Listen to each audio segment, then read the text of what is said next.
వేద మంత్రాలు ఒక నిర్దిష్ట శబ్ద కంపనంతో ఉంటాయని, వాటి పారాయణతో మనసుకు ఏకాగ్రత ధ్యానస్థితి కలుగుతాయని ప్రముఖ యజుర్వేద పండితులు బ్రహ్మశ్రీ మెట్ట పార్థసారథి శర్మ అన్నారు. స్థానిక మారీసుపేటలోని శివాలయం కళ్యాణ మండపంలో గురువారం పండిత ఆమంచి సీతారామాంజనేయ శాస్త్రి అధ్యక్షతన తన వేదం సభ నిర్వహించారు. సభలో అమరావతి ప్రాంతంలోని ఎండ్రాయి వేద పాఠశాలకు చెందిన 60 మంది యజుర్వేద అధ్యయన విద్యార్థులు వేద పఠనం చేశారు. ముఖ్య అతిథిగా హాజరైన పార్థసారథి శర్మ మాట్లాడుతూ వేదధ్వని ద్వారా నెగిటివ్ ఎనర్జీ పోయి సుఖశాంతులు కలుగుతున్నాయన్నారు. ఋగ్వేదం యజుర్వేదాలలో అంతటి శక్తి ఉన్నదని చెప్పారు. వేద మంత్రాలు భగవత్ అనుగ్రహంతో ఉద్భవించాయని, వాటి ద్వారా సుఖశాంతులు కలుగుతాయని అన్నారు. వేదం అంటేనే జ్ఞానమని, ఆ జ్ఞానాన్ని మళ్లీ పారాయణం చేయడం ద్వారా లోకానికి హితం కలుగుతుందన్నారు. సీతారామాంజనేయ శాస్త్రి మాట్లాడుతూ వేద సభలు నిర్వహణ ద్వారా ధర్మం, నీతి నిలబడతాయని, ఈతి బాధలు తొలగిపోతాయని చెప్పారు. వేద పాఠశాల అధ్యాపకులు ఘంటసాల మణికంఠ శర్మ మాట్లాడుతూ వేద సభల నిర్వహణ ద్వారా అశ్వమేధ యాగం ఫలితం కలుగుతుందని వివరించారు. కార్యక్రమంలో పండితులు ఘంటసాల చంద్రమౌళి శాస్త్రి, చిట్టి యజ్ఞనారాయణ, చిలుకూరి సుబ్బారావు, పలువురు వేద పండితులు పాల్గొన్నారు. పండితులు వేద విద్యార్థులను సీతారామాంజనేయ శాస్త్రి ఘనంగా సత్కరించారు. వేద సభ ఏర్పాటు చేద్దామని సంకల్పం చేశాము.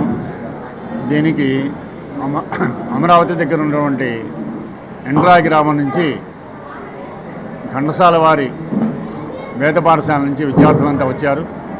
దాదాపు 60 మంది ఇక్కడ స్మార్థం నేర్చుకుంటున్నారు. అలాగే 40 మంది వేదం నేర్చుకుంటున్నారు. ఒక్క ఈ పాఠశాలలోనే 100 మంది విద్యార్థులు ఉండి కార్యక్రమాన్ని చేస్తున్నారు.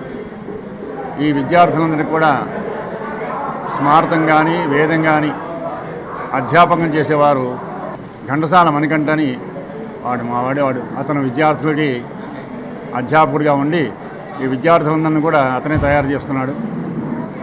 మా కార్యక్రమానికి ప్రధానంగా మేము చెప్పంగానే వచ్చి ఈ వేద సభని నిర్విఘ్నంగా పూర్తి చేసినందుకు చాలా ఆనందంగా ఉంది.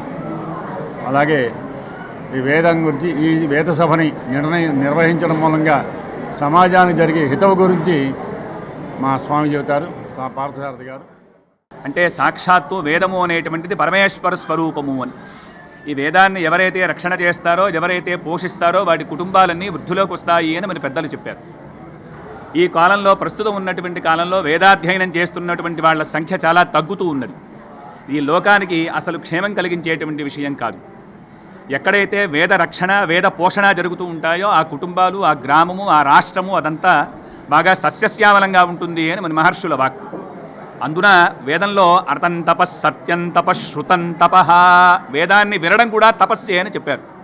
కాబట్టి మనం కుటుంబాలన్నీ వృద్ధిలోకి రావాలన్నా, ఈ గ్రామము, ఈ పట్టణము, ఈ రాష్ట్రము అంతా వృద్ధిలోకి రావాలి అంటే ఎక్కడైతే ధర్మ పోషణ, ధర్మస్వరూపమైనటువంటి వేద పోషణ జరుగుతూ ఉంటాయో అవన్నీ మంచి వృద్ధిలోకి వస్తాయి అని చెప్పారు.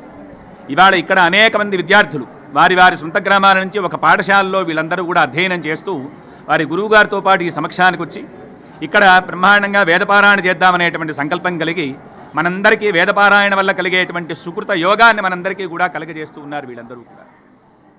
రాబోయే రోజుల్లో కూడా ప్రతి ఒక్కరూ